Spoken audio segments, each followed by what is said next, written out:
Merci. Vous m'entendez? Tout va bien? Voilà, donc merci d'être là après cette pause dînatoire et une matinée passionnante. En tout cas, je peux vous promettre que nos invités sont passionnés et j'en suis persuadée, passionnants. On vient de vous les présenter rapidement, donc je refais un petit tour de piste très rapide, donc dans un ordre différent de celui de leur prise de parole. Je vais commencer par le plus jeune, Fares, qui est strasbourgeois depuis 2015, depuis juillet, franco-syrien. Il est arrivé à Strasbourg en partant de Damas, il est ensuite passé par Istanbul et de là il a traversé la Méditerranée par la voie orientale de la Turquie vers la Grèce. Une voie extrêmement empruntée à l'époque, comme vous le savez, et qu'il a emmené ensuite à suivre la route des Balkans, jusque Vienne, Munich et enfin Strasbourg. On vous l'a dit, Fares est aujourd'hui diplômé en droit et en sciences politiques. Son parcours est très singulier, il en est conscient. Il va nous en parler en l'élargissant à tout ce qu'il a pu apprendre ces 7 dernières années dans ses études, ses stages, ses engagements, notamment à la LICRA Bas-Rhin. Antoine Beaufort, est directeur du CADA-COS. Je vais reprendre mes lunettes pour ne pas me tromper. CADA-COS, les sureaux à la Fondation COS Alexandre Glasberg, lequel au passage est un parcours de vie extraordinaire, comme j'ai pu le découvrir. Alors il va évoquer cette structure au regard de l'actualité, structure dont il a occupé bien des postes à la faveur d'un engagement de longue date. Aujourd'hui il en est directeur. Moi je vais me contenter de vous donner une petite explication de sigle. Le COS s'est d'abord appelé le COSE lors de sa création par le père Glasberg après la Seconde Guerre mondiale. Il s'agissait du Centre d'orientation sociale des étrangers. Sa vocation était de soutenir les réfugiés de l'après-guerre dans leur démarche juridique et leur intégration. À la fin de la guerre d'Algérie, le COS est devenu COS, puisqu'il a accueilli des harkis de nationalité française. Les sureaux, ça représente un des tout premiers foyers de travailleurs créés par le COS en 1967, et CADA désigne un centre d'accueil des demandeurs d'asile. Sophie Beau, que je remercie infiniment d'être là, au cœur d'une actualité dramatique. Sophie est directrice de l'association SOS Méditerranée, qu'elle a cofondée avec le capitaine de marine marchande allemand Klaus Vogel. Au printemps 2015, ils ont décidé d'agir face à la multiplication des décès de migrants sur cette route de la Méditerranée centrale, qui est à nos jours la voie migratoire la plus mortelle au monde. Elle vous en parlera plus longuement, j'imagine. C'est une association financée à 89% par des dons privés et elle a sauvé plus de 37 000 personnes en détresse en mer depuis sa création. Il y a un élément de vocabulaire que j'ai découvert et qui est important. SOS Méditerranée ne parle pas de migrants, mais considère que toute personne en détresse en mer doit être secourue de manière inconditionnelle, conformément au droit de la mer. Elle s'est donné 3 missions: sauver des vies en mer, protéger les rescapés jusqu'à leur débarquement en lieu sûr, et témoigner de cette situation, notamment en donnant la parole aux migrants rescapés.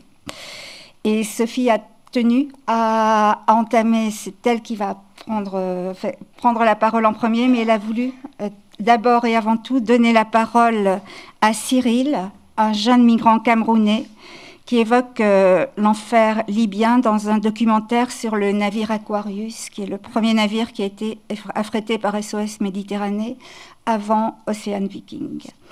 Donc Arthur, si tu peux lancer ce court témoignage de Cyril, qui date de 2016. Aquarius ayant navigué pour SOS Méditerranée entre 2016. Je suis parti de Yaoundé, ça fait disons 1 an aujourd'hui.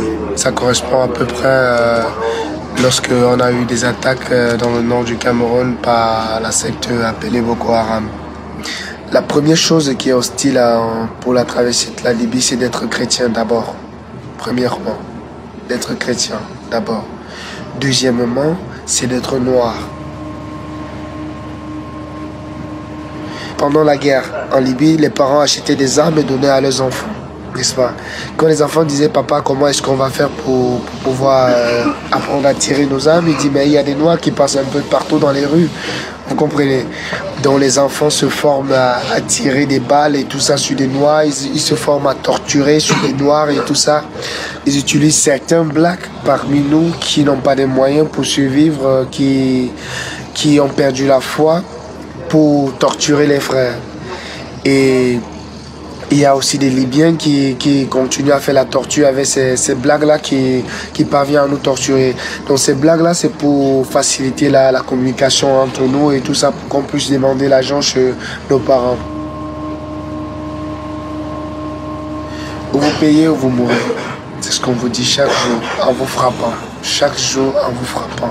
On vous casse le pied, on vous blesse la tête, on vous frappe toujours et toujours sur la tête pour que vous perdiez connaissance. Et on vous dit, si vous ne payez pas, vous n'avez qu'à mourir. Car le pain qu'on vous donne chaque jour, on dépense de l'argent pour l'acheter. Vous comprenez? On vous dit, si vous mourrez, c'est une bonne chose. Sans parler des femmes aussi qu'ils retirent, qu'à nos yeux, ils violent aussi sur le chemin.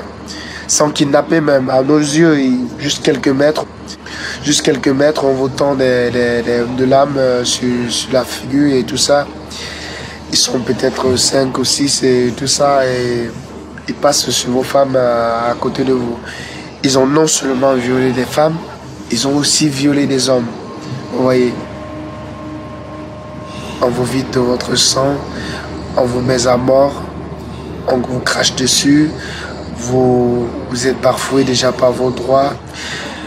Bon, on se sent un peu comme hors du commun, comme si on n'est pas dans ce monde-ci, dans le monde dans lequel nous vivons, comme si on est dans un monde animal, comme si on est dans un monde qui a perdu tous ses sens. C'est-à-dire tous ces sens de fraternité, tous ces sentiments d'être être humain et tout ça.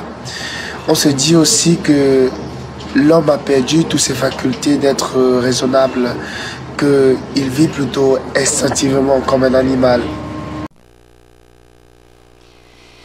Voilà, un témoignage d'une grande dignité, d'une grande densité, et qui entre en résonance terrible avec ce clash à l'Assemblée nationale cette semaine, donc, où ce député RN a répondu donc, à un de ses collègues qu'il retourne au singulier ou au pluriel, peu importe, en Afrique. C'est effectivement très, très bouleversant. L'apostrophe la violente apostrophe de ce député RN suivait une intervention du député Carlos Martens Bilongo qui évoquait le destin des personnes sauvées en mer à bord de 3 navires, dont Ocean Viking, et qui sont pour l'instant bloqués. Donc Sophie, je voulais vous proposer peut-être de nous dire où on en est et peut-être aussi de réagir, d'enchaîner sur ce témoignage bouleversant et sur cette question du retour vers l'Afrique, la Libye, de tout ce qui gravite autour de ces problématiques douloureuses. Merci, et merci beaucoup de votre invitation. Un peu compliqué effectivement pour moi d'être très assidue et je m'en excuse depuis ce matin, je n'arrête pas de sortir parce qu'on est vraiment dans une situation de crise pour cette gestion à bord de l'Ocean Viking en ce moment où il y a 234 rescapés qui ont été secourus il y a 2 semaines. Enfin pour les premiers d'entre eux il y a 2 semaines, donc 2 semaines à bord d'attente avec de multiples demandes de désignation d'un lieu sûr conformément au droit maritime depuis le début. D'abord aux autorités, ce qu'on appelle compétentes en termes juridiques. Je ne me prononcerai pas sur la compétence des gardes-côtes libyens, mais d'abord aux gardes-côtes libyens qui sont responsables de la zone de recherche et de sauvetage pour 3 des sauvetages que nous avons effectués, et aussi aux autorités maltaises qui sont responsables de la zone de recherche et de sauvetage pour 3 autres des sauvetages que nous avons effectués. Donc nous avons fait 6 sauvetages entre le 22 et le 26 octobre, dans les 2 zones libyennes et maltaises, et ces autorités compétentes, je remets les guillemets, ne répondent pas à nos demandes de lieux sûrs. Ça n'a rien de nouveau, ça fait des années que ça dure depuis 2018 en fait, depuis que l'Italie a transféré la responsabilité de la coordination des sauvetages sur cette zone à la Libye, en juin 2018, exactement après la fermeture des ports par Salvini, dont l'Aquarius a été le premier navire à faire les frais, je ne sais pas si vous vous souvenez, de l'Odyssée jusqu'à Valence, etc., etc. Donc, pas de réponse des autorités compétentes. Le droit maritime prévoit qu'en ce cas, il faut solliciter les autres autorités maritimes most able to assist. Je vous dis les textes en anglais, comme ça, il n'y aura pas de litige. Donc les plus à même d'intervenir et d'assister pour la coordination des sauvetages. Nous considérons qu'en zone de Méditerranée centrale, vu la zone où se produisent ces sauvetages, c'est l'Italie. L'Italie, également sollicitée depuis le 27 octobre, ne répond pas non plus à nos demandes. Et donc, comme à l'habitude, rien de nouveau sous le soleil, comme à l'habitude, à chaque fois que nous faisons des sauvetages, nous devons rentrer dans une séquence de discussions diplomatiques pour trouver un port pour débarquer les rescapés. Sauf que cette fois-ci, l'Italie ne répond plus non plus, puisque, comme vous le savez, depuis 10 jours, nous avons de nouvelles autorités italiennes qui sont arrivées en place et qu'il n'y a pas encore, probablement même pas encore de doctrine très claire à leur niveau sur comment gérer cette question. En tout cas, nous n'avons pas eu de réponse des Italiens, alors que habituellement, au 10e jour d'attente, ce qui est déjà extrêmement long et déjà en contradiction avec le droit maritime, en général, une solution se désigne. Et là, aujourd'hui, malgré le fait que la situation de météo est extrêmement mauvaise, ils sont dans une tempête à l'est de la Sicile, et il y a 3 navires de sauvetage avec 985 personnes secourues, Ocean Viking, Humanity One et le Géo Barents de Médecins sans frontières. Toutes ces personnes sont dans l'attente, malheureusement, d'une solution qui ne vient pas. D'ailleurs, j'en profite pour vous dire, contrairement à ce qui a été annoncé par l'AFP hier soir, il n'y a pas du tout d'ouverture de port par l'Italie pour le Humanity One. C'est une fausse dépêche, enfin une fausse information. Voilà, je referme la parenthèse. Voilà, donc la situation, elle est dramatique et nous sommes donc en pleine discussion diplomatique pour essayer de trouver une solution. Et nous avons donc sollicité jeudi l'assistance des autorités maritimes les plus à même d'intervenir, puisque l'Italie elle-même ne répond pas, c'est-à-dire la France, la Grèce et l'Espagne, qui sont les 3 pays les plus proches, avec une forte capacité maritime et également de forts pays au sein de l'Union européenne, ayant la possibilité de négocier avec les autorités compétentes. Voilà la situation à bord, et donc rien pour l'instant ne se profile quant à l'ouverture d'un port. Il y a des discussions en cours avec l'Italie, néanmoins la porte n'est pas fermée, heureusement, mais enfin je veux dire, il y a une urgence absolue à bord. Voilà la situation. Je pourrais en parler 4 heures parce que évidemment ça fait 14 jours que je m'occupe de ça, donc je vais revenir au sujet plus global qui est le nôtre. Et pourquoi est-ce que je souhaitais effectivement qu'on commence par donner la parole à Cyril? C'est un témoignage qui a été recueilli sur le premier sauvetage fait sur l'Aquarius, c'est-à-dire au tout début des opérations de SOS Méditerranée en 2016. Et mot pour mot, tout ce qui est dit par Cyril dans ce témoignage est encore vrai aujourd'hui, à la seule différence que maintenant, les gardes-côtes libyens interceptent et ramènent en Libye un nombre de fois qui peut aller jusqu'à 4, 5, 6 fois, jusqu'à ce que les bateaux finissent par couler ou être secourus par un navire humanitaire, les personnes. C'est-à-dire que ce cercle vicieux de la Libye, sur lequel je voulais un petit peu attirer l'attention, continue, et que dans le contexte actuel, les États européens continuent à miser sur la solution libyenne qui, de notre point de vue, n'en est pas une, évidemment. D'une part, parce qu'il n'y a pas de sécurité pour les migrants en Libye, vous l'avez bien compris. Il n'y a pas de port sûr. En plus, ça alimente le trafic d'êtres humains, de ramener les personnes à chaque fois dans les camps de détention informels dont parlait Cyril, où ils sont maltraités, violentés, torturés, violés, séquestrés, mis en esclavage. Tout ça est documenté par de très nombreux rapports des Nations Unies, de journalistes internationaux, etc. Donc tout cela est perpétuée dans une espèce de cercle vicieux sans fin.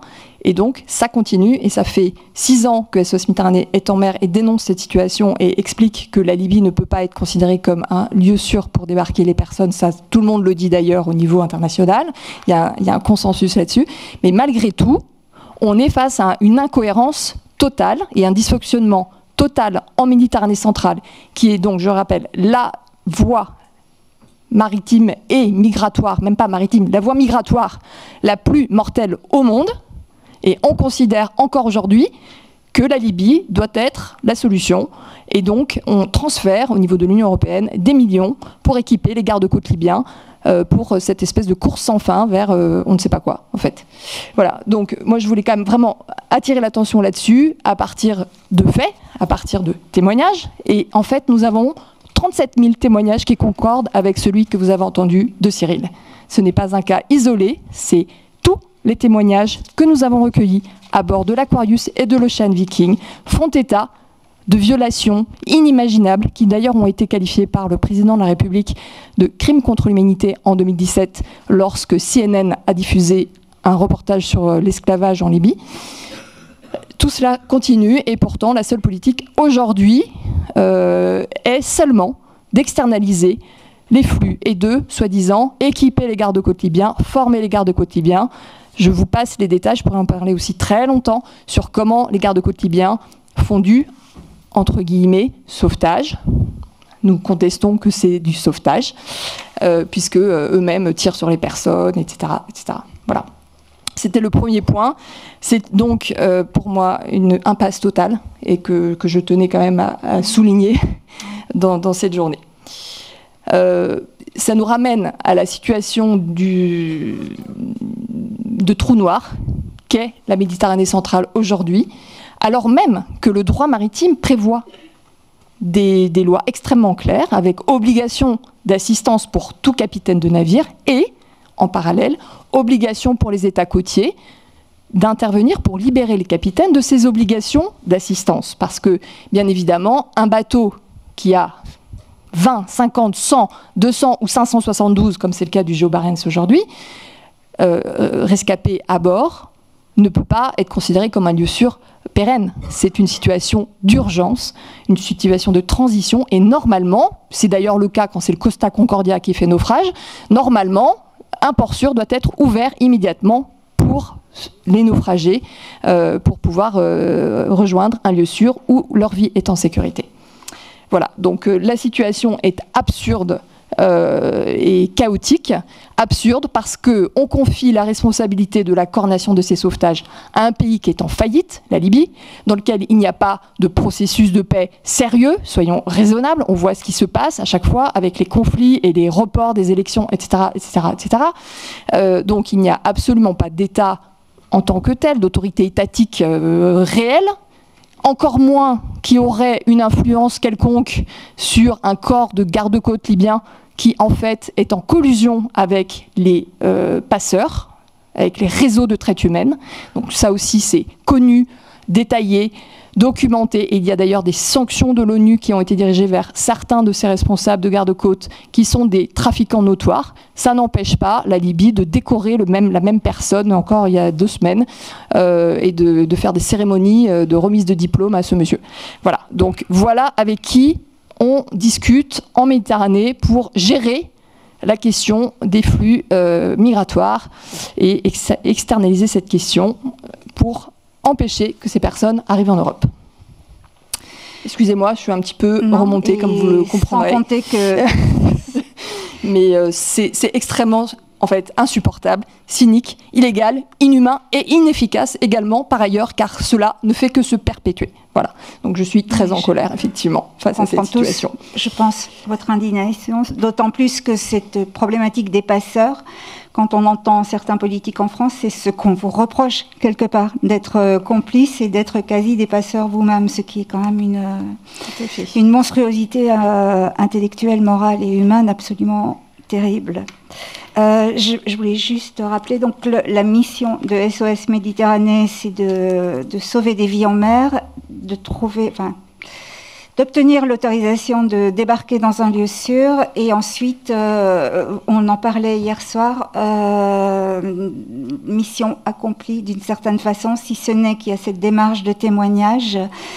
Mais vous ne gardez pas de lien avec ces personnes avec lesquelles vous avez traversé des moments humains absolument vertigineux. C'est une règle de conduite. C'est en fait déjà une contrainte parce que nous sommes, je le rappelle, une extrêmement toute petite association avec très peu de moyens et donc nous n'avons pas du tout les moyens de suivre toutes ces personnes. Hein. Vous imaginez bien 37 000 personnes débarquées dans beaucoup de ports différents, en Italie, un petit peu à Malte. On ne sait jamais d'ailleurs où on va débarquer et je rappelle, si ce n'est pas clair, que ce n'est jamais le capitaine qui décide là où il va débarquer. Nous attendons toujours les instructions des autorités maritimes compétentes pour nous indiquer dans quel port nous irons débarquer. C'est exactement ce qui se passe aujourd'hui et donc nous attendons désespérément cette instruction. Mais je voudrais revenir sur un point, peut-être on pourra parler du témoignage avant, après, mais c'est ce qui me semble très intéressant aussi pour vos débats aujourd'hui, c'est cette inconditionnalité du sauvetage. C'est-à-dire pourquoi est-ce qu'on ne parle pas de migrants chez SOS Méditerranée ou en termes de sauvetage, on parle de personnes en détresse et s'il y a un espace où il y a bien une inconditionnalité du devoir d'assistance, c'est bien cet espace maritime où le droit de la mer et les traditions maritimes les plus anciennes, bien sûr, prescrivent cette obligation, ce devoir d'assistance qui est supérieur et ultime. Et je trouve que c'est ça qui est aussi grave, en fait, dans ce qui se passe aujourd'hui. C'est-à-dire que à travers les remises en cause qu'on voit qui sont indignes, honteuses et sur le dos de la vie des gens qui se passent en Méditerranée centrale et dans d'autres espaces de Méditerranée également, c'est ce devoir d'assistance inconditionnel et ce droit à la vie qui est le premier des droits fondamentaux qui sont remis en cause pour moi. Et ça, c'est extrêmement grave. Soyons clairs, qu'est-ce qui se passe quand c'est le Costa Concordia, il n'y a aucun problème, et quand ce sont des bateaux qui quittent les rives de la Libye, il y a un problème. Alors c'est quoi la différence ? Je ne sais pas, il y a peut-être des nationalités différentes ou des projections sur les religions des personnes qui sont à bord, je ne sais pas. Je dis bien des projections parce que vous avez entendu Cyril aussi, qui est un chrétien et qui explique qu'en Libye, il y a beaucoup de chrétiens qui sont persécutés également. Donc en fait, on est face à de vastes fantasmes là sur les interprétations qu'on peut faire sur les personnes qui sont à bord. Mais voilà, donc je voulais quand même souligner ce point, l'inconditionnalité du devoir d'assistance. C'est pour ça que nous ne parlons pas de migrants, il s'agit de personnes en détresse en mer et le droit s'applique de la même manière à eux, contrairement aussi à ce qu'on commence à entendre. C'est-à-dire que là, dans les discussions avec l'Italie, on commence à nous dire alors les femmes et les enfants, il y en a combien ? Alors ça veut dire quoi ? On va débarquer les femmes et les enfants et puis on va laisser les hommes sur le bateau ? Sachant que nous sommes en Europe où le droit à la vie est le premier des droits de l'homme. Voilà. Et donc, ça fait 6 ans également que, depuis 2017 très précisément, que SOS Méditerranée fait face à, et les autres ONG de sauvetage, nous faisons tous face à une criminalisation, mais qui vous ne pouvez même pas imaginer, je pourrais en parler pendant 8 jours, de tous les épisodes que nous avons vécus, de notre action. Que ce soit par le biais d'attaques directes sur nos bateaux, donc l'Aquarius qui a été dépavillonné 2 fois, qui a eu un procès intenté par les autorités italiennes sur le fait que, soi-disant, nous aurions mal trié nos déchets à bord et que donc il y avait des risques infectieux pour l'Italie lorsque les poubelles qui contenaient, écoutez bien, qui contenaient des restes de repas de migrants et des restes de vêtements de migrants. Donc ces poubelles étant débarquées à Catane mettaient un risque infectieux pour l'Italie. Voilà, 2018. Et donc nous avons un procès en cours, qui n'a toujours pas commencé d'ailleurs, qui date de 2018 et qui nous a obligés de renoncer à l'Aquarius pour cette raison. Ça, ce sont les attaques sur les bateaux. Nous avons été attaqués physiquement dans nos locaux par Génération Identitaire, qui a été condamné il y a 2 semaines, fort heureusement, pour ces faits. Mais là aussi, on nous expliquerait que c'était pas du tout violent. Alors, je peux vous dire que j'y étais. Et c'était très violent, voilà, je peux vous le dire, etc., etc. Donc les attaques, bien sûr, la diffamation, n'en parlons même pas, à tous les étages, tous les jours et tout le temps. Voilà, donc c'est extrêmement compliqué. C'est vraiment une lutte qui est incroyable. Moi qui suis une humanitaire, je peux vous dire que jamais de ma vie, pourtant j'ai travaillé dans des contextes compliqués, la Palestine, Gaza, etc. Jamais je ne pensais arriver à ce niveau d'instrumentalisation d'une question qui est une question humanitaire. Et avant d'être une question politique et migratoire, jamais je ne pensais en arriver là. Et là, j'avoue qu'on dépasse vraiment tous les scores et tous les... Enfin, on dépasse vraiment l'inimaginable. Hein. Oui, je réalise combien humainement c'est d'une violence absolue ce que vous traversez, et sans compter, je pense qu'on va peut-être en dire un mot malgré tout. Vous l'avez dit, vous êtes une petite association qui est financée à 89% par le privé, peu soutenue par les autorités et en danger à chaque départ de bateau. C'est un pari parce qu'il y a le carburant. On sait ce qu'il en est du coût du carburant à l'heure actuelle. Les dons, on sait combien ils sont précarisés par la situation économique et par les perspectives de l'hiver qui nous attend. Je voulais simplement qu'on en touche un mot. Oui. SOS Méditerranée, ce sont de gros navires qui font un travail immense, mais c'est une association fragile et fragilisée. Donc, très fragile financièrement également, effectivement. Et alors cette année, plus que jamais, parce que depuis la guerre en Ukraine, en fait, la collecte a baissé très sensiblement pour cette situation méditerranée dont personne ne parlait jusqu'à ce qu'il y ait un clash à l'Assemblée nationale. Donc d'une part, on n'en parle plus, c'est plus visible et du coup, les gens ne donnent plus. Et puis évidemment, le pouvoir d'achat, etc. Donc la collecte baisse de manière générale pour toutes les organisations humanitaires. Et puis d'autre part, et ça c'est terrible, nous avons des coûts opérationnels qui ont explosé parce que le fuel c'était 20% de notre budget, mais alors vous imaginez avec le doublement de coût du fuel, et donc on est à plus 1, je ne sais quoi, millions de surcoûts cette année. Donc baisse de la collecte, augmentation des coûts, et effectivement, en fait, on devait communiquer dessus, mais là, c'est pas possible vu ce qui se passe à bord du bateau. On a repoussé cette séquence, mais on va devoir vraiment alerter très sérieusement l'opinion publique sur le besoin de soutien, parce que nous sommes en très, très, très grande fragilité aujourd'hui, voire crise financière également. Et il n'y a personne pour faire le travail. Alors, il y a évidemment, si vous aviez un doute, je vous rassure, nous n'avons aucun État qui donne de subventions à SOS Méditerranée. L'Union européenne ne donne pas de subventions à SOS Méditerranée.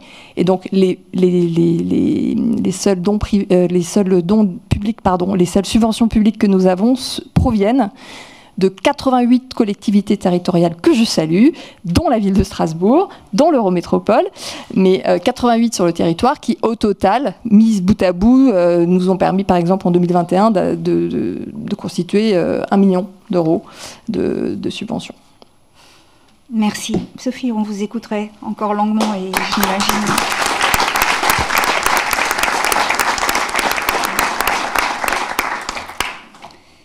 Antoine Beaufort, je pense que ça va être important que vous nous expliquiez la structure dans laquelle vous travaillez, vos objectifs. Je pense que c'est très diversifié. Mais tout comme Sophie, finalement, cette semaine qui vient de s'écouler a été très, très violente sur les questions migratoires en France particulièrement. Je me disais, bon, il y a ce sauvetage en mer, SOS Méditerranée sauve des vies, débarquent des rescapés sur les terres européennes. Enfin, ils entament à partir de l'Italie ou de Malte un périple qui peut les mener dans un pays comme la France. Et là commence une nouvelle étape pour eux, et des associations telles que la vôtre sont à leur côté. Ce qui m'a frappé cette semaine, c'est cette annonce de Gérald Darmanin, je pense, annonçant la création d'un titre de séjour spécifique pour les métiers en tension.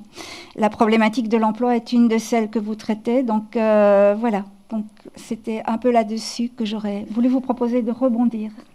Avec plaisir.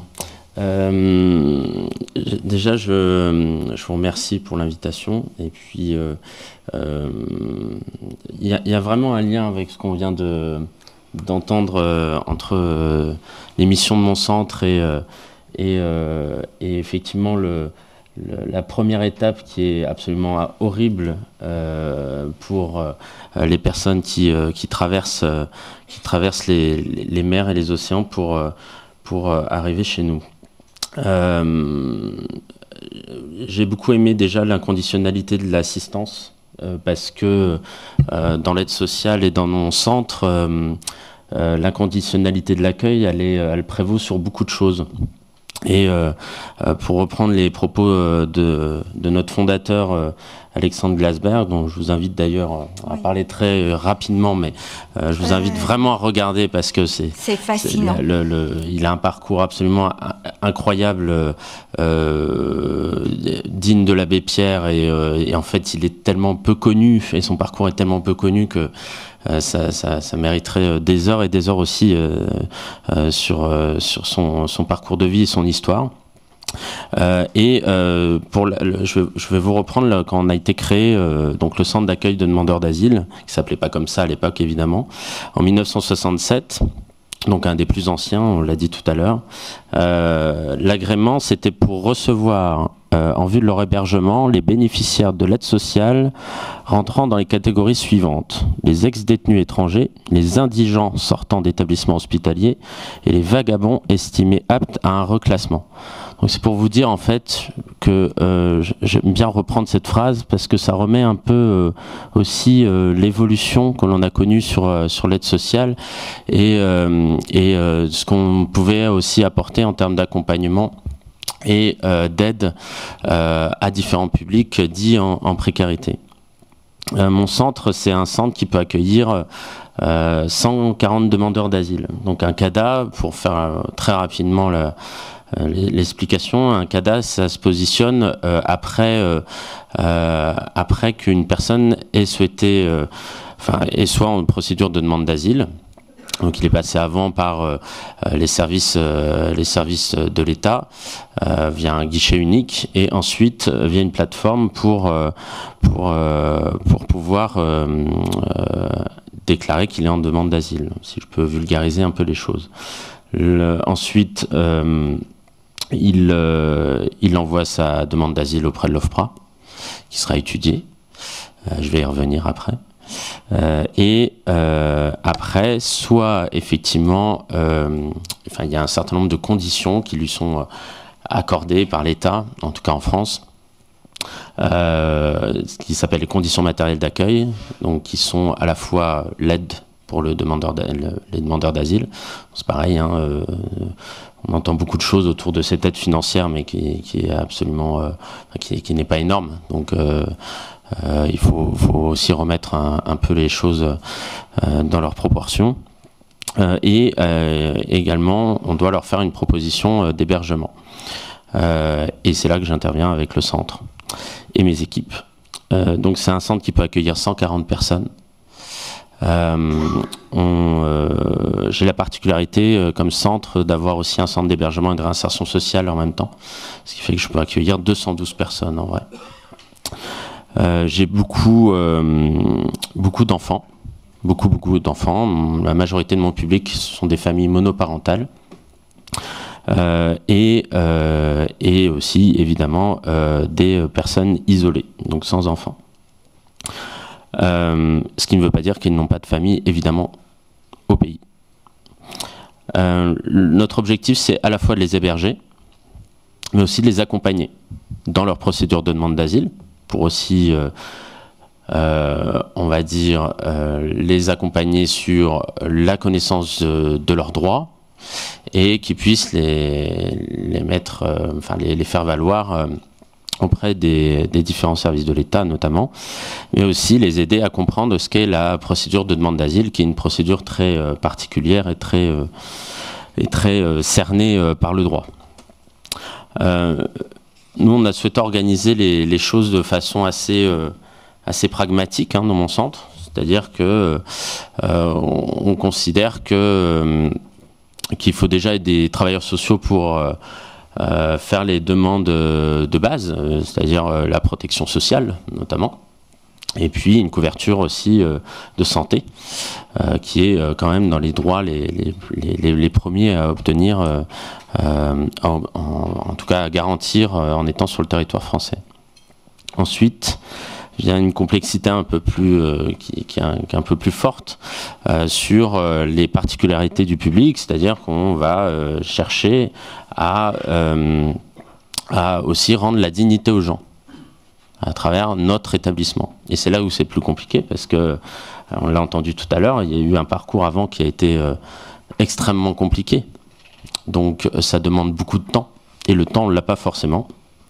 Donc ce qu'on essaie de faire, c'est de travailler sur la projection, on essaie de travailler sur cerner l'environnement aussi dans lequel ils arrivent. Moi je pourrais vous décrire quand à l'époque je faisais des maraudes à Paris où il y avait des Tibétains. Les Tibétains, je leur expliquais, moi, connaissant très bien Paris, je me suis dit, je vais leur expliquer, vous prenez le métro, vous allez là, puis ensuite vous allez là, puis après vous avez l'hôtel. Sauf que c'était la première fois qu'il m'a regardé et il comprenait pas. Et en fait, il comprenait pas parce que c'est pas la langue en fait le problème.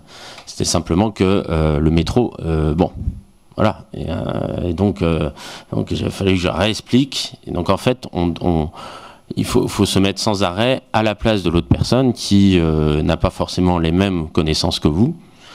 Et du coup, il faut se mettre dans une approche aussi, ce qu'on a tendance parfois à oublier dans le social, mais au même niveau, et pas en sachant. Voilà.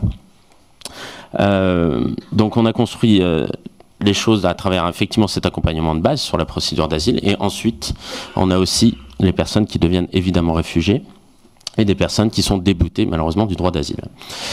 Pour les réfugiés, c'est un deuxième parcours assez compliqué qui commence aussi, parce qu'on a 6 mois pour faire tout le parcours d'insertion vers le logement, vers l'emploi, etc. Et donc, autant vous dire que c'est assez compliqué. Et sur le logement, j'en parle même pas sur l'Île-de-France, autant vous dire que c'est extrêmement complexe. C'est quelqu'un qui n'a pas encore de revenus, parfois qui ne maîtrise pas la langue française, et sur un délai aussi court pour trouver un hébergement, alors que en Île-de-France tout le monde sait bien que c'est un marché, ce qu'on appelle un marché en tension, et pour ne parler que de l'emploi aussi, j'étais aussi assez dubitatif sur les annonces sur les annonces de cette semaine, effectivement, sur les marchés, les métiers en tension, parce que les métiers en tension, pourquoi pas, voilà, c'est ce qu'on fait depuis longtemps, sauf que en fait, il y a ce sont des métiers tels que l'hôtellerie, la sécurité, etc. Mais il y a une petite phrase quand même qui a été glissée, c'est surtout qu'il faut pas oublier, et il faudra vérifier si ça se met aussi en place, en fait il faudrait pas que ça se précarise non plus, c'est-à-dire qu'une fois qu'on travaille dans le métier en tension, ça change, donc c'est-à-dire qu'une fois qu'on n'aura plus besoin de personnes en métier en tension, que vont advenir les personnes qui ont été qui ont eu un titre de séjour dans le cadre des métiers en tension? C'est une vraie question. C'est-à-dire que si au bout de 3 ans, on dit maintenant c'était très bien, merci beaucoup, et derrière on n'a pas travaillé encore une fois l'intégration ou l'insertion parfaite, et du coup va se reposer les mêmes questions que l'on a aujourd'hui.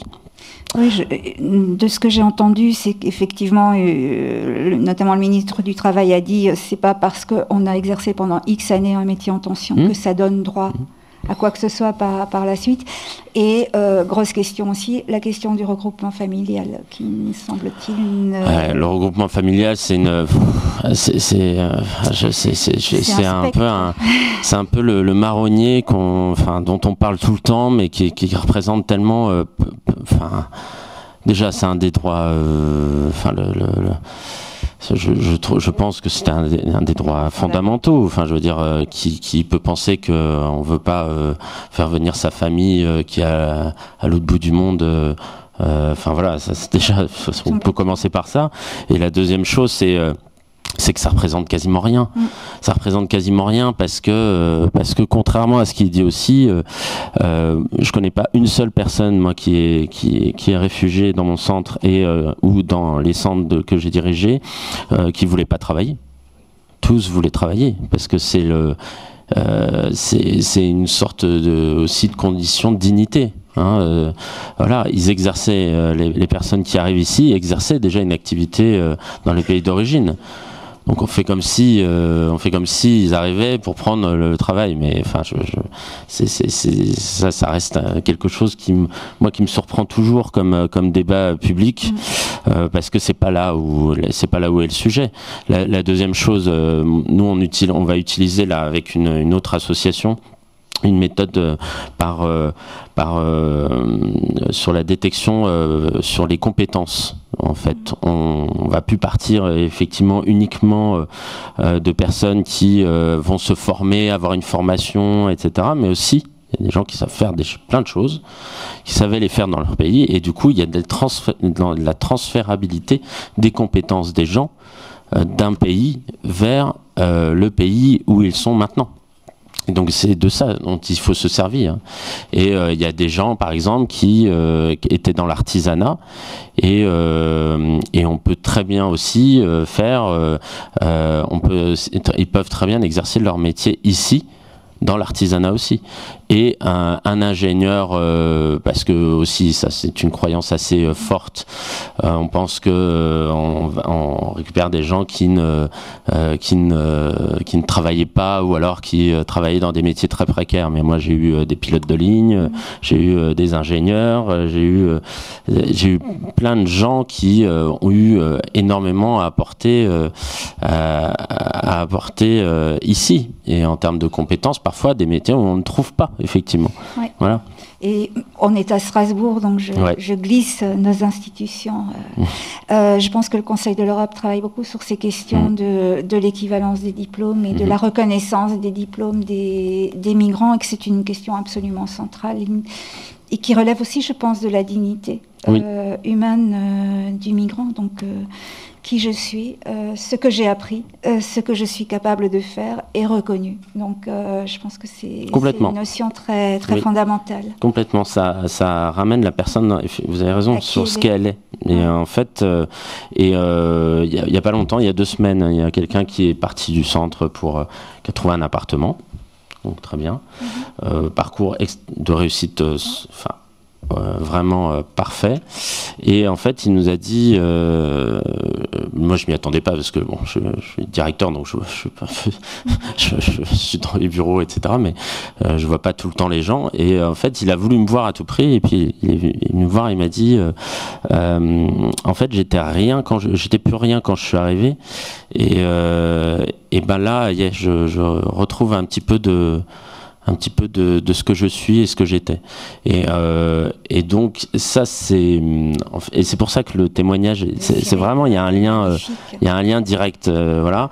Et je pense que vraiment l'enjeu que l'on a, alors nous à notre modeste niveau aussi, voilà, on est une grosse association malgré tout, on a des moyens pour fonctionner, ça c'est pas le sujet, mais à notre modeste niveau dans notre accompagnement quotidien, en tout cas les équipes, c'est ce qu'elles essaient de faire, et c'est pas toujours facile, c'est pas toujours évident, et puis surtout c'est pas toujours évident dans des climats politiques et d'actualité comme on connaît en ce moment, et comme on va connaître aussi l'année prochaine, puisqu'il y a une nouvelle loi qui est annoncée, et donc ça va être encore on va être encore sous les feux de la rampe, et il va y avoir beaucoup de désinformation. Et ça va être extrêmement pénible, surtout pour pour les travailleurs sociaux, pour les équipes que moi j'encadre, mais surtout aussi pour les personnes qui arrivent. On entend mais vraiment parfois des monstruosités sans contestation aucune sur les plateaux télé. On discutait ça tout à l'heure, mais on entend, il n'y a aucune contestation, c'est-à-dire qu'on peut sortir n'importe quoi. Et en attendant, les personnes qui sont sur le terrain bouent, et en plus ça n'avance pas. Donc c'est vraiment très très frustrant, voilà, très frustrant. Et là, l'association est ancienne. Vous sentez donc au niveau de cette hostilité, de cette désinformation, de ce populisme violent qui s'exprime, un mal-être, une difficulté par rapport à son boulot que peut avoir un travailleur social, et évidemment que peuvent connaître les migrants qui attendaient peut-être de la France un accueil plus ça met en difficulté les équipes à 2 niveaux. La première, c'est l'accueil on parlait d'hospitalité. L'accueil est très très loin d'être parfait, je vais dire ça comme ça. Très très loin d'être parfait en France. Je veux dire, quand vous avez des campements qu'on évacue à peu près tous les 6 mois, et puis qu'on déplace le problème, et en fait, et tout le monde se rejette la balle sur ce problème, enfin, ça devient... j'ai même pas les mots pour le décrire. Voilà, normalement on attend de nos hommes et femmes politiques des décisions pour justement désengranger certains problèmes. Je vais vous décrire un truc, par exemple à Paris. Vous savez, il y avait à l'époque, il y a 10-15 ans, il y avait des campements, hein, comme on a aujourd'hui, mais même si ça s'est amplifié et aggravé. Et en face, en fait, s'est installé des camps de personnes sous crack, avec des dealers.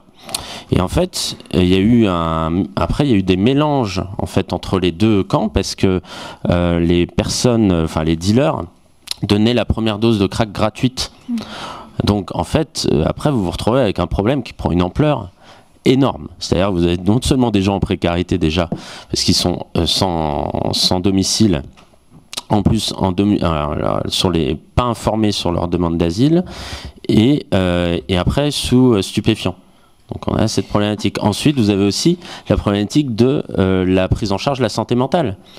Quand vous avez des gens qui ont traversé un océan et qui ont perdu sans doute peut-être une partie de leur famille, qui n'ont pas vu leur famille depuis je ne sais combien de temps, et qui ont traversé, comme l'a très bien décrit ce monsieur, a traversé des pays comme la Libye, bah, je veux dire, vous imaginez dans quel état arrivent les gens ici et dans mon centre. Donc concentrer, normalement ce qui nous est demandé en tant qu'établissement social, c'est de travailler un projet, de leur mettre des objectifs et de dire, bon bah voilà, vous voulez vous reconstruire en fonction de ça, et ben on va y parvenir en faisant ça. Mais moi je suis incapable de faire ça, hein. Je l'ai déjà dit, hein. Je suis incapable de dire à mes équipes, au 15e jour de leur arrivée, vous dites à la personne, il faut 3 objectifs, hein. Et puis, il faut 6 mois pour les atteindre. Ben non, c'est infaisable. C'est infaisable. Il n'y a pas de prise en charge suffisante, notamment sur les psychotraumatismes, qui sont extrêmement forts. Du coup, il y a des progrès, il y a des avancées, hein. Je ne dis pas le contraire, évidemment qu'il y a des avancées. Mais elles ne sont pas suffisantes, elles restent très très fortement insuffisantes. Et la deuxième chose aussi, là où ça reste très insuffisant, c'est sur l'insertion des réfugiés. Et puis... voilà, on a eu des gros efforts de fait aussi sur notamment les cours de français, ce genre de choses, mais ça reste largement insuffisant malheureusement. Voilà. Merci. De rien. Beaucoup.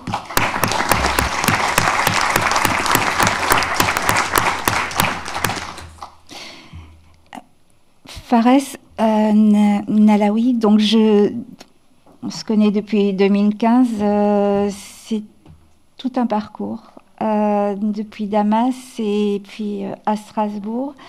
Et j'ai envie, je vais dire tu, parce qu'on se connaît depuis longtemps, j'ai envie de te laisser la parole, de raconter, puisqu'on est sur une table ronde de parcours de vie, de raconter ce parcours qui a été le tien. Et dans ma tête reste une de tes phrases, je veux être celui qui écrira mon scénario de vie. Je veux écrire moi-même mon scénario de vie, qui est une phrase qui, à elle seule, est un programme que j'ai trouvé extrêmement forte et qui m'a beaucoup touchée. Et j'ai simplement envie de te laisser la parole, si tu veux bien. Merci. Et merci pour... ce témoignage. Merci pour nous avoir montré le témoignage de Cyril, qui m'a beaucoup touché aussi personnellement, et que je me dis, on connaît tous maintenant beaucoup des histoires et des témoignages très bouleversants, et je peux dire que la seule chose que je partage avec Cyril, c'est que évidemment on a vécu des expériences différentes, et c'est pas comparable, mais ce que je partage avec lui, c'est que le fait d'avoir décidé de monter dans un bateau et de dire qu'en montant sur ce bateau gonflable qui a la capacité, qui accueille 2 fois ou 3 fois la capacité d'accueil d'origine des personnes, de monter sur ce bateau et de dire que j'ai plus le taux de risque de mourir est beaucoup plus élevé que la chance de survie. Ça veut dire qu'on est à un niveau de désespoir, un niveau de malheur, de perte en dignité, de perte en membres de famille, de perte sur tous les niveaux, qu'on décide de faire ce voyage et que c'est pas un voyage qu'on le fait parce qu'on a envie d'améliorer ses conditions de vie ou parce qu'on rêve d'avoir une meilleure vie. Enfin, c'est quelque chose de tellement radical et catégorique qu'on sait que les risques sont beaucoup plus élevés que les chances. Et c'est une expérience tellement déshumanisante, tellement traumatisante, que je pense qu'on passe sa vie à s'en remettre et parfois on s'en remet pas. Je trouve que c'est quand même affreux les gens qui s'en moquent et qui disent qu'ils rentrent chez eux comme si c'était un choix, comme si c'était quelque chose d'amusant ou comme si c'était un voyage qu'on fait par choix. C'est atroce. Donc, et ce qui est pire aussi, c'est que quand on fait ce voyage, on a espoir de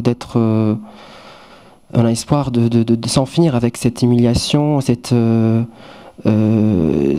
mépris et ce maltraitance qu'on a tellement subi dans nos pays d'origine, que ce soit par un régime autoritaire ou par des milices ou par des guerres, quoi que ce soit la raison principale, mais on a subi tellement des atrocités qu'on a décidé de partir et qu'on se retrouve encore affronté à ce genre d'humiliation à notre arrivée en terre qu'on pensait c'était un terre de droits de l'homme, d'accueil ou d'humanité.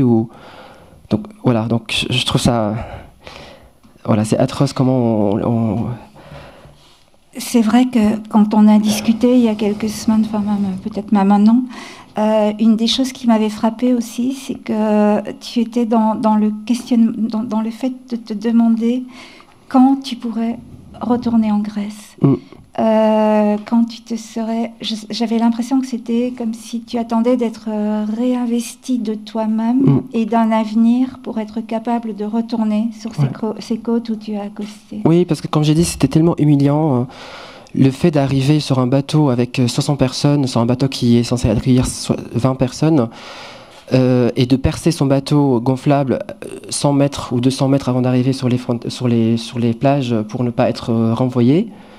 Et d'être avec des bébés, des femmes, des enfants qui savent même pas nager, qui n'ont jamais vu la mer, et que faire un premier secours à des personnes qu'on ne connaît pas et faire tout un voyage après avec eux, mais c'est tellement humiliant, tellement c'est affreux que j'avais plus envie de retourner en Grèce.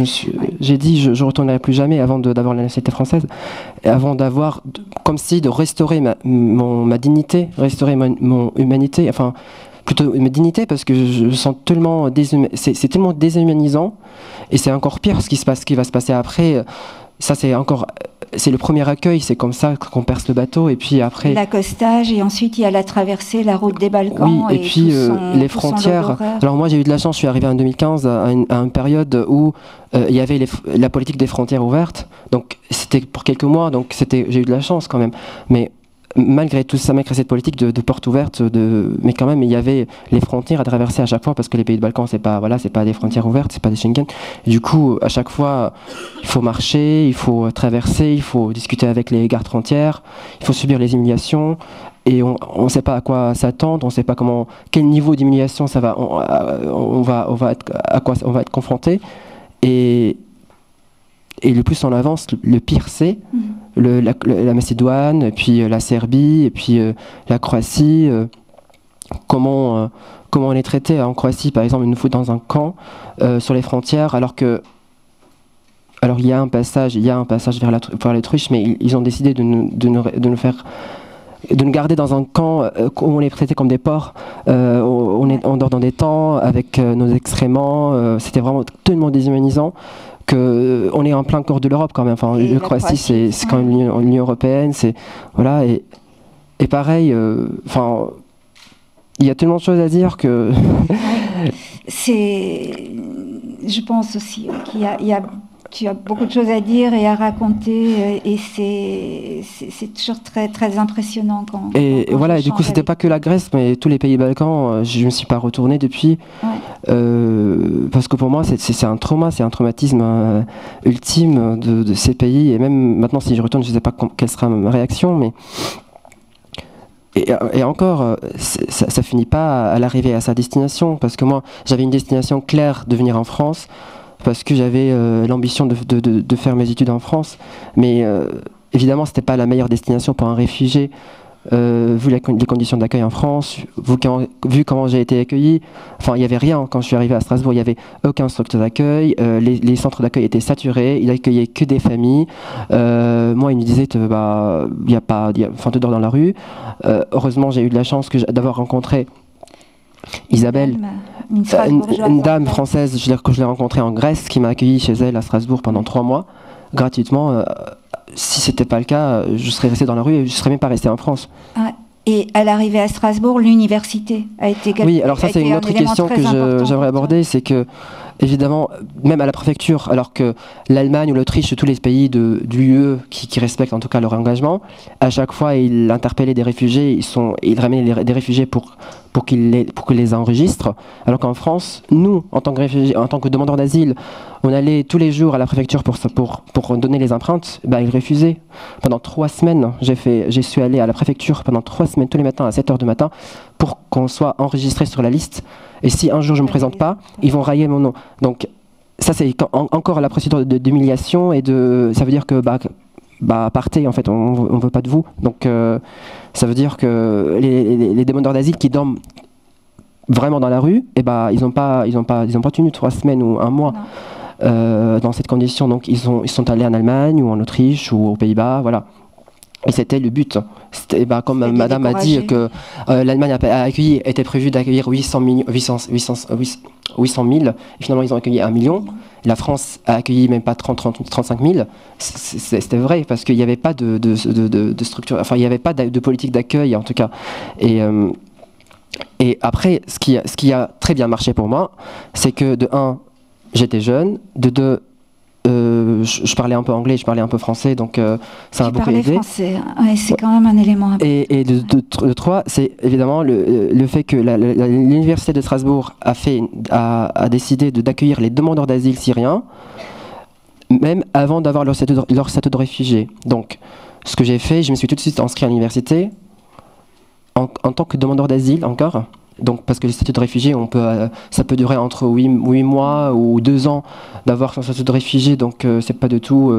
et avant d'avoir le statut de réfugié, normalement, on a le droit de rien, à part l'ADA, mais on n'a pas le droit de travailler ou d'avoir une inscription à l'université ou quoi que ce soit. Donc ça, c'était un grand avancé, que j'ai pu m'inscrire à l'université, donc ne pas perdre mon temps, de faire des cours de français, d'inscrire dans un cursus. Ne pas laisser voler sa vie. Oui. Et avoir tous les aides derrière aussi, avoir le statut d'étudiant, et avoir aussi droit à un logement étudiant, à une bourse, à tous ces avantages qu'on a quand on est étudiant. Donc ça, c'était ce qui m'a sauvé, on va dire. L'université de Strasbourg a été à la hauteur. Oui. Tu l'as été aussi. Elle était pionnière dans cette mesure. Tu crois beaucoup aussi à l'instruction et à la formation. Oui. Et tu as des objectifs et une formation en droit de l'homme qui était un choix pour toi, je pense. Les droits de l'homme et sciences politiques. Et ça fait 7 ans, je pense. Oui, ça fait 7 ans. Et tu es au bout du parcours, du cursus, au début du parcours professionnel. Avec quel rêve pour l'avenir? Bon, quel rêve, je sais pas. C'est une question piège, je ne devrais pas la poser. Je suis toujours en questionnement, parce que c'est, comme on a tous constaté, c'est une question très délicate, et il n'y a pas de solution faite, mais je suis toujours... par exemple, mon engagement dans la LICRA, c'était pendant mon deuxième année de droit, j'ai été confronté, pas personnellement à des situations de racisme, mais j'ai été sensibilisé à des questions d'antisémitisme, des discriminations en général, et j'ai commencé à me poser des questions, parce que évidemment, je viens d'un pays où l'Holocauste n'existe pas, c'est un pays où on baigne dans le négationnisme, dans tout ce qui est le déni, la diabolisation de tout ce qui est juif, tout ce qui est voilà. Donc pour moi c'était un mystère. Donc je me suis posé des questions. Et puis après toutes les discriminations. Et puis du coup la LICRA pour moi c'était une étape. C'était puis je voulais m'investir, je voulais m'engager, je voulais aussi m'éduquer et aussi contribuer à un combat. Et là, pareil, pendant toutes mes études, j'ai fait le choix de faire le droit européen de droits de l'homme. Et après mon stage au Conseil de l'Europe et maintenant au HCR, c'est que pour moi, c'est des choses que j'ai envie de m'investir dedans, mais j'ai envie aussi d'élargir aussi mes compétences et d'essayer de contribuer en tant que quelqu'un qui a vécu ces atrocités, mais pas juste fait des études dedans, mais qui sait qu'est-ce que ça veut dire de faire ce chemin Oui, c'est une forme de compétence en plus, quelque chose qui vient de l'expérience de vie. Forme de vie, l'expérience de vie extraordinaire. Enfin, extraordinaire, ça fait un peu conte de fées, mais totalement particulière, importante et importante à faire fructifier, pour ne pas la garder comme avec un sentiment de victime, peut-être. Exactement, c'est ça ce que j'ai horreur qu'on nous victimise, parce que évidemment on est des victimes de plein de choses, mais tout le monde est des victimes de quelque chose. Mais au bout d'un moment, qu'est-ce qu'on en fait de ça? Qu'est-ce qu'on en fait de ce trauma, de cette expérience qui est très douloureuse? Est-ce qu'on va pleurer? Est-ce qu'on va juste rester dans sa chambre et être renfermé sur soi-même, ou est-ce qu'on en fait quelque chose? Et c'est pour ça que l'éducation, c'est quelque chose de très important pour moi, mais pas forcément les études universitaires, quoi que ce soit. Quand Antoine a abordé le sujet des comment il n'y a pas de cours de français, comment il n'y a pas de prise en charge au niveau insertion et tout ça, les cours de français par exemple c'est le plus simple, c'est les choses à laquelle on basique, mais il n'y a rien. Même les cours proposés par l'OFI, moi j'en ai pas fait, mais apparemment c'est de très bas qualité. Donc améliorer. Oui, donc ça c'est des choses les plus basiques. Donc s'investir dans des cours de français c'est la première étape pour s'émanciper, pour la langue. Comment on peut rien faire sans la langue. Ouais. Voilà. Et puis avec tout ce qui vient avec, après les politiques d'insertion, Pardon. Ouais. Non, merci beaucoup mais je crois que les timings sont tels qu'on va ouvrir la discussion à la salle.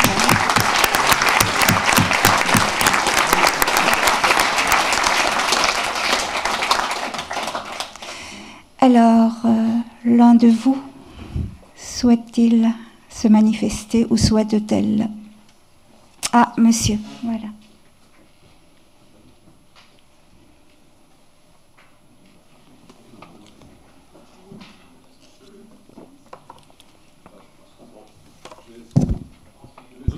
Je vais parler fort, j'ai l'habitude. Je voudrais poser une question à Madame Beau. Si mes souvenirs de juriste qui remontent à quelques années sont bons, au niveau du droit de la mer, un bateau qui bat pavillon est obligatoirement reçu dans le pays du pavillon. Ça ne marche pas comme ça non plus. Bon, parce que, attendez, je termine. Je constate une chose. Moi, je suis frappé par les discussions et les témoignages qu'on a depuis ce matin, en particulier avec les problèmes du droit.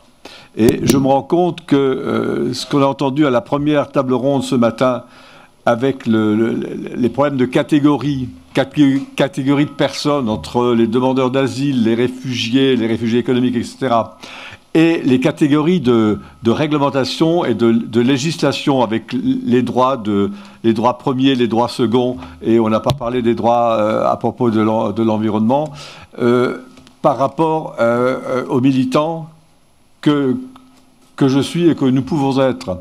il y a quand même là un hiatus. Parce que, pour reprendre l'exemple européen et français, au moment de l'affaire de l'Aquarius, qu'à l'époque j'avais suivi, la France, dont on se gargarise qu'elle est la patrie des droits de l'homme, au départ, n'a pas fait beaucoup d'efforts non plus pour accueillir l'Aquarius. S'agissant de la Libye, nous sous-traitons, je parle ni nous, c'est l'Europe, nous sous-traitons à un pays où l'état de droit n'existe pas, où il y a une situation politique que nous connaissons et qui est quand même relativement anarchique. S'agissant des autres problèmes d'accueil des migrants, nous sous-traitons à la Turquie. Nous nous soumettons à son chantage.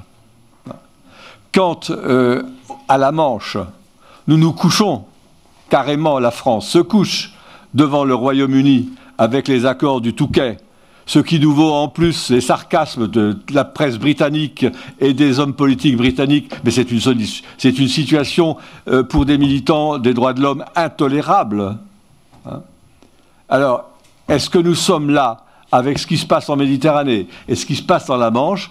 Est-ce que nous ne sommes pas là au seuil du crime contre l'humanité vis-à-vis des populations? Alors, pour revenir sur le droit maritime dont vous parlez, ce n'est pas à l'état du pavillon de désigner un port pour des rescapés en cas de sauvetage. Ce n'est pas ce que prévoit le droit de la mer. Alors, en l'occurrence, par exemple, aujourd'hui, nous avons 3 bateaux bloqués à l'est de la Sicile, 2 pavillons norvégiens, Ocean Viking de SOS Méditerranée, Geo Barents de MSF, et un Humanity One, pavillon allemand. Les états de pavillon, c'est en fait c'est la préfecture qui enregistre votre voiture, quoi. Ça revient au même. Donc vous vous soumettez à la législation du pays sous lequel vous êtes enregistré, dans lequel vous avez un pavillon. Pourquoi est-ce que nous avons choisi la Norvège ? Parce que, après l'histoire de l'Aquarius qui a été dépavillonné à 2 reprises sous les pressions de l'Italie, de Salvini, en 2018. D'abord, nous étions immatriculés à Gibraltar et ensuite au Panama. Et donc, à 2 reprises, l'Italie a fait pression sur ces pays pour que l'Aquarius soit sorti de la flotte de ces pavillons. Nous nous sommes dit qu'il fallait trouver un État très respectueux du droit maritime, très fort en termes de tradition de droit maritime, avec aussi, on avait besoin d'une flotte puisqu'il fallait quand même qu'on cherche un nouveau navire, le Ocean Viking en l'occurrence, mais aussi respectueux des droits de l'homme. Donc voilà, c'est pour ça que nous avons choisi la Norvège et on se disait qu'un État qui était en dehors de l'Union européenne était peut-être moins susceptible aux pressions politiques. En l'occurrence, la Norvège ne nous a pas du tout lâchés pour l'instant, mais effectivement, le droit maritime ne prévoit pas que ce soit eux qui désignent un port. Je répète, au niveau du droit maritime, c'est les États côtiers, par rapport à la zone de sauvetage, qui doivent prendre la responsabilité pour désigner sans délai et sans déviation du navire. C'est même pas le port sûr le plus proche, en fait. On raccourcit comme ça. Mais en vérité, le droit maritime dit à la lettre, c'est l'État côtier, les États côtiers doivent désigner sans délai, pour qu'il y ait le minimum de déviation de la route du navire, un port pour débarquer les naufragés. Voilà ce que dit le droit maritime pour vous répondre très précisément. Et encore une fois, je le répète, en l'occurrence, nous sommes dans un déni de droit de la part des autorités compétentes que sont la Libye et Malte. Malte étant pourtant signataire d'une partie des conventions internationales concernant le sauvetage en mer, pas tout. La Libye, non. Donc la Libye, ok, on a compris que c'était un État qui n'était pas un État de droit, mais Malte se met totalement en dehors. Donc là, on parle de l'Italie, mais Malte se met totalement en dehors du droit international, sans que ça ne dérange grand monde, il semble. Voilà, donc après, en ce qui concerne la France et l'ouverture d'un port en France, pour vous répondre précisément, autant pour l'Aquarius que pour le Ocean Viking aujourd'hui, nous, ce n'est pas ce que nous demandons. Il y a eu des instrumentalisations politiques nombreuses de la situation des navires, je le répète, dont la demande d'ouvrir un port en France, ce qui n'a jamais été notre demande. D'abord parce que nous sommes très loin de France, parce que ce serait une souffrance supplémentaire de devoir infliger 4-5 jours de traversée encore pour des naufragés qui sont à bout de force déjà et extrêmement vulnérables. Donc nous demandons tout simplement l'application du droit maritime international, qui est que le port, alors sur le plus proche, c'est un raccourci de ce que je vous ai expliqué avant, ouvre ses portes pour pouvoir débarquer les personnes sans délai. Et donc c'est seulement parce que c'est totalement dysfonctionnel et qu'il n'y a pas de respect du droit international et pas de sanctions, et je vais y revenir, que nous demandons l'assistance d'autres pays, l'Espagne, la Grèce et la France, sans demander l'ouverture d'un port. Nous n'avons pas demandé l'ouverture d'un port en France, en Espagne et en Grèce. Nous demandons que les autorités maritimes françaises, espagnoles et grecques, travaillent avec leurs homologues maltais et italiens pour respecter le droit maritime. Nous sommes en face des côtes de Sicile, nous sommes devant le port de Catane depuis hier, parce que nous sommes abrités en fait de la tempête qui a lieu en ce moment à bord, voilà, dans cette zone. Mais voilà. Donc, et je reviens sur une question qui est très importante. Pourquoi s'il n'y a pas de sanctions ? Ça, c'est une bonne question. On nous la pose tout le temps. Alors moi, je ne suis pas juriste, mais du coup, j'ai quand même un petit peu travaillé cette question. Parce que le tribunal de la mer peut être saisi par les États. Et donc, vous ne serez pas surpris si je vous dis qu'aucun État ne saisit le tribunal de la mer à Hambourg pour se plaindre de la situation actuelle de la Méditerranée centrale. Personne ne se plaint du fait que le droit n'est pas respecté. Et donc là, en fait, on a un trou dans la raquette, clairement. C'est-à-dire qu'il y a une défaillance des dispositifs prévus pour appliquer ce droit de la mer, puisque lorsqu'il y a une défaillance, ce sont aux États, et c'est seulement les États qui peuvent se plaindre au tribunal de Hambourg. Voilà. Donc là, on a un vrai problème de respect du droit international, comme on le voit aujourd'hui. Autre question, monsieur ? Pierre Piégnec de la section de la Drôme. Je suis aussi médecin généraliste et je m'occupe pour le Nord-Drôme des mineurs non accompagnés. Et à travers les 3 témoignages qui ont eu lieu, je retrouve ce que je ressens par rapport à eux. Très rapidement, le choc traumatique, les séquelles psychologiques. Or, il n'y a absolument aucun soutien pour ces jeunes. Et quelquefois, dans leurs paroles, dans le colloque singulier d'un cabinet médical, j'ai le sentiment de retrouver ce que disaient quand j'étais enfant d'anciens déportés revenus à qui je demandais pourquoi ils ne témoignaient pas, pourquoi ils ne parlaient pas, et qui me disaient, je pense à Louis, etc., chaque fois que je parle, j'ai l'impression d'être coupable d'être revenu. Et chez ces jeunes, je retrouve les mêmes paroles. Ils sont coupables d'être vivants. Et j'ai très peur que dans 5, 10, 15 ans, on ait des primo-levis qui se suicident. La maman de Françoise, notre collègue de la LICRA du Havre, qui s'est suicidée aussi, parce qu'elle n'a pas supporté d'être revenue. Il faut être extrêmement vigilant. Merci. C'est effectivement très crucial. Antoine, tu nous as dit qu'il y avait pas mal de mineurs dans... Alors, on a des mineurs, mais pas non accompagnés. C'est une spécificité quand même assez à part. Mais je suis entièrement d'accord avec toi sur la prise en charge des psychotraumatismes. C'est une vraie difficulté, surtout que déjà sur les territoires, il n'y a pas les moyens déjà pour la médecine dans ce secteur-là. Voilà, donc sur la prise en charge, moi je le vois avec les autres publics qu'on accompagne. Donc, et là-dessus, il y a comme tu l'as dit, un vrai trou dans la raquette aussi. Ça a été dit il y a 2 minutes, oui. J'aime bien cette expression. Malheureusement, il y en a beaucoup. Il y a beaucoup de trous. Et du coup, voilà, ponctuellement, on peut avoir des budgets. Moi, par exemple, là, on a eu un budget spécifique pour avoir pendant un temps très limité une psychologue en libéral qui interviendrait régulièrement, à la fois pour rencontrer les publics, évidemment, pour aussi permettre aux équipes de bien analyser et de bien comprendre quand il y a un problème, parce qu'ils ne sont pas formés à ça. Hein. Et puis la dernière chose aussi, pour qu'on fasse aussi une évaluation des publics qu'on accueille et de savoir ce qui se passe en fait et comment nous on peut peut-être aussi améliorer l'accompagnement. Après, il y a des budgets comme ça, voilà, qui sont définis spécifiquement de temps en temps, et je pense notamment il y a eu quand même beaucoup de remontées quand même notamment dans les hôpitaux, Et il y a 2-3 projets, je ne sais pas où ça en est, mais 2-3 projets expérimentaux sur à la fois permettre... alors c'est expérimental et c'est nouveau, donc on est content quand même, mais c'était, si je me trompe pas, on avait le droit à un quart d'heure, le médecin avait le droit à un quart d'heure de traduction, enfin d'interprétariat, pour pouvoir comprendre en fait les problématiques.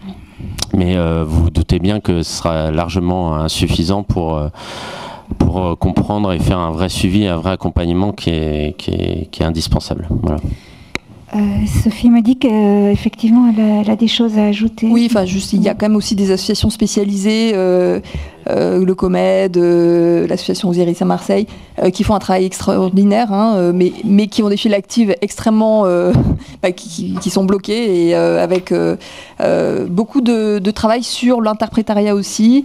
Donc ce sont des associations qui ont un travail médical, pluridisciplinaire, médecine, santé mentale, le travail social, et qui permettent d'accompagner des personnes. Mais c'est formidable ce qui se fait. C'est insuffisant en termes de moyens, même si ça s'est un petit peu développé. Moi, ça fait des années que je suis ça de très très près. Ça se développe un petit peu quand même. Oui, la question... Juste peut-être pour rebondir aussi, pour vous dire que à bord de notre navire, c'est 25% de mineurs que nous avons. Et parmi ces 25% de mineurs, à peu près, 80% sont des mineurs qui voyagent seuls. Et parfois, on a eu des fratries de 3 à 12 ans, 4 gamins qui voyageaient seuls. Oui, la question de la langue que tu évoquais, Fares, communiquer, c'est quand même la base. Et la traduction, je pense, les traducteurs doivent avoir un rôle de quasi-humanitaire dans ce genre de circonstances. On me fait signe de poser une question brève. Je rebondis sur la question de la culpabilité. C'est pas seulement la culpabilité de ceux qui sont revenus, c'est la culpabilité que vous faites surgir en nous. Et, je veux dire, en un sens, c'est salutaire. Woody Allen disait quelque part dans un film, sans la culpabilité, on est fichu. C'est là que se trouve effectivement l'humanité. Il y a cette phrase de Dostoïevski, récurrente. Je viens de voir Gérard Bensussan qui vient d'arriver, ça tombe bien. Nous sommes tous coupables de tout et pour tous, et moi plus que tous les autres, et moi plus que tous les autres. Alors, je voudrais un instant rester sur ce « et moi plus que tous les autres », parce que vous évoquez la souffrance épouvantable, enfin toutes sortes de souffrances épouvantables dont nous sommes témoins et nous avons à en faire quelque chose.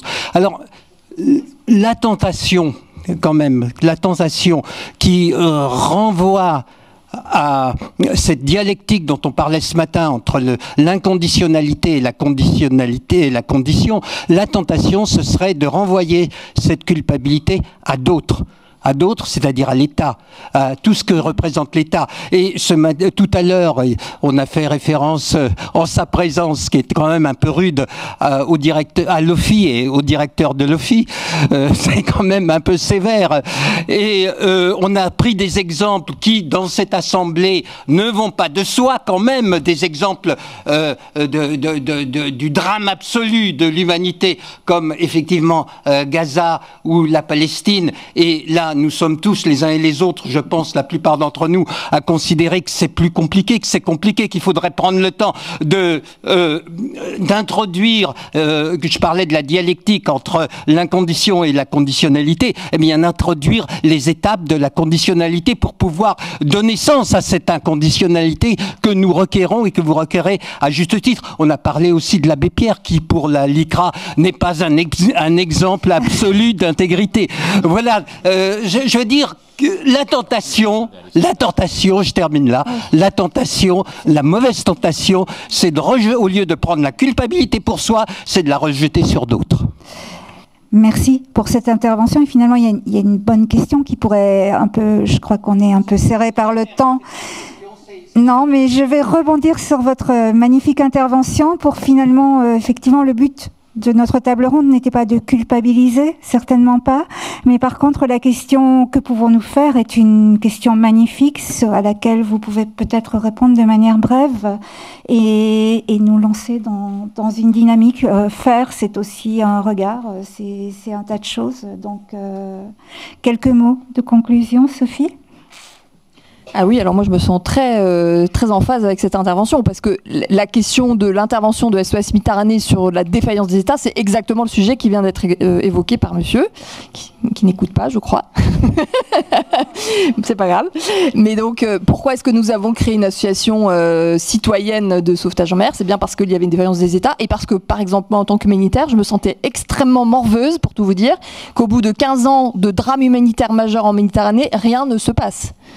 Vraiment, donc effectivement, vous avez tout à fait raison. Commençons par regarder ce que nous pouvons faire à notre niveau. Et donc, je m'adresse à vous.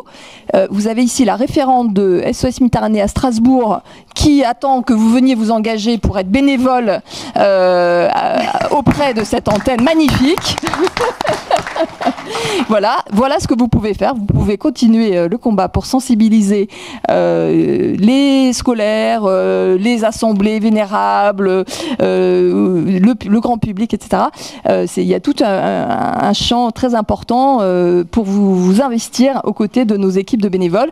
Et je vous rassure, c'est pas que à Strasbourg. Nous avons 19 antennes de bénévoles en France, donc vous pouvez tout à fait contribuer à cela. Vous pouvez aussi nous soutenir financièrement. Donc, je réponds à la question, qu'est-ce qu'on peut faire, hein? Moi, j'en profite. Oui. Voilà, allez-y, ne vous gênez surtout pas de diffuser cela et relayer les informations aussi autour de vous. Voilà ce que vous pouvez faire. Merci. Antoine, un mot à ajouter? Alors oui, plutôt que l'abbé Pierre, il y a Alexandre Glasberg. Ouais, voilà. Et là, je confirme, j'ai découvert ce personnage, il est fascinant. Il y a une histoire commune avec la LICRA, hein, pour info. Voilà. Je vous invite à lire les ouvrages.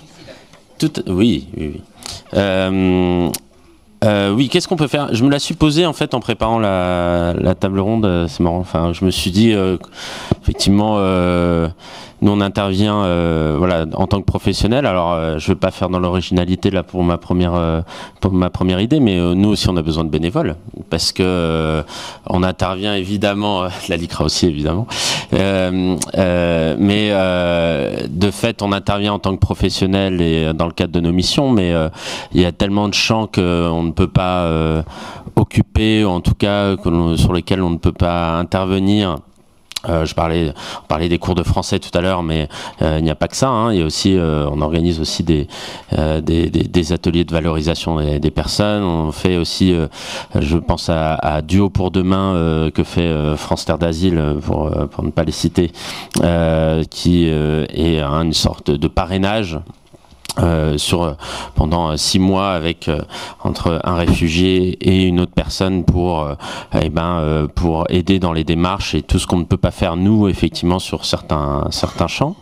Voilà. Et la deuxième chose sur laquelle qu'est-ce qu'on peut faire pour répondre à la question, c'est j'en parlais au début de mon propos, mais c'est l'information en fait, c'est de diffuser la bonne information en fait, parce que en fait ce qu'on entend aujourd'hui c'est quand même j'ai l'impression qu'on se fait dépasser en fait, on se fait dépasser en termes de communication, en termes de mauvaises informations, et du coup ça n'aide pas les professionnels et les personnes de terrain, et ça n'aide pas les publics que l'on accompagne et qu'on essaie d'aider comme on peut. Et voilà, donc si vous pouvez les uns et les autres, chacun à son niveau, aussi diffuser un peu concrètement les choses, et je disais aussi le meilleur, enfin quand je préparais, donc je me disais qu'en fait le meilleur argument en fait moi c'est ce que je fais souvent en fait, parce que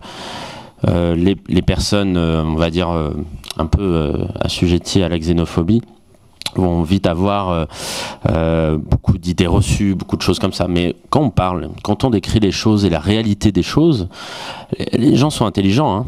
Ils sont capables de discuter avec nous, ils sont capables de comprendre, ils sont capables de poser des bonnes questions et d'avoir des bonnes réactions. Donc si plus on va avoir un rôle d'informateur de la juste information, plus je pense en fait que en tout cas les sentiments xénophobes descendront. Voilà. Ça c'est mon côté optimiste. qu'on veut à toute force partager. Fares, tu es en train de construire. As-tu un mot final à apporter? Moi, je vais un peu élargir l'échelle.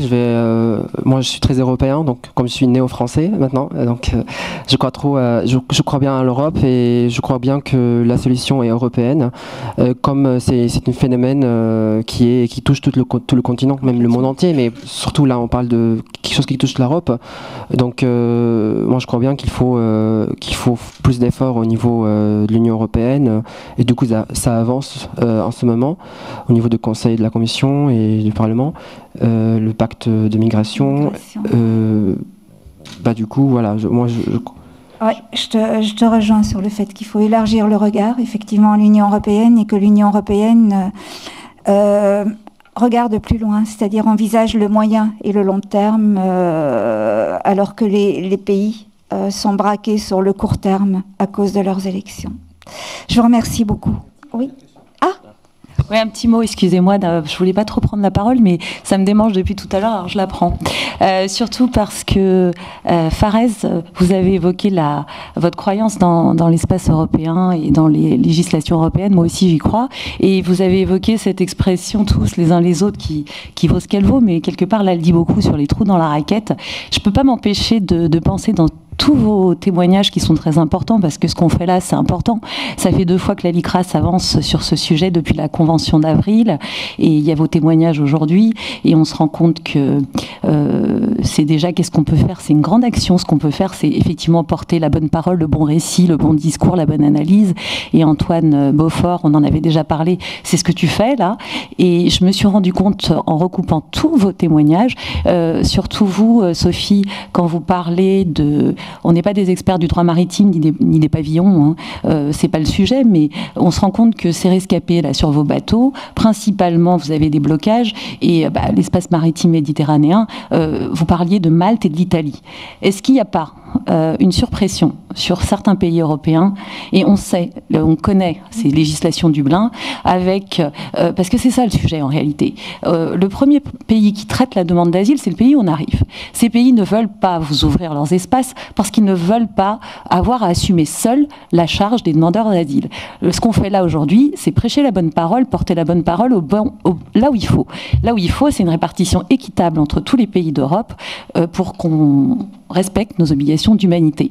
Tant qu'on fera pression sur certains pays et pas sur d'autres, j'ai entendu, je ne sais plus qui l'a dit, 33 000 Syriens en France, 1 million en Allemagne, il y a un problème.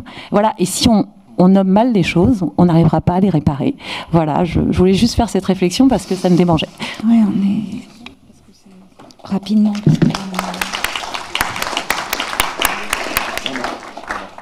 Très rapidement, là, je pense que ça va être là. Sujet majeur de plaidoyer de SOS Méditerranée depuis sa création, donc je vous remercie de le soulever. Nous demandons bien sûr un mécanisme européen de solidarité et de débarquement prévisible pour soulager cette pression qu'il y a effectivement sur les pays de première ligne que sont l'Italie, la Grèce, l'Espagne. Et d'ailleurs, peut-être, on va essayer de rêver et de trouver un petit peu de positif dans ce qui se passe aujourd'hui, peut-être que la crise actuelle y concourt. Il contribue. Voilà, on va l'espérer tous, et je vous remercie beaucoup, nos intervenants et vous aussi.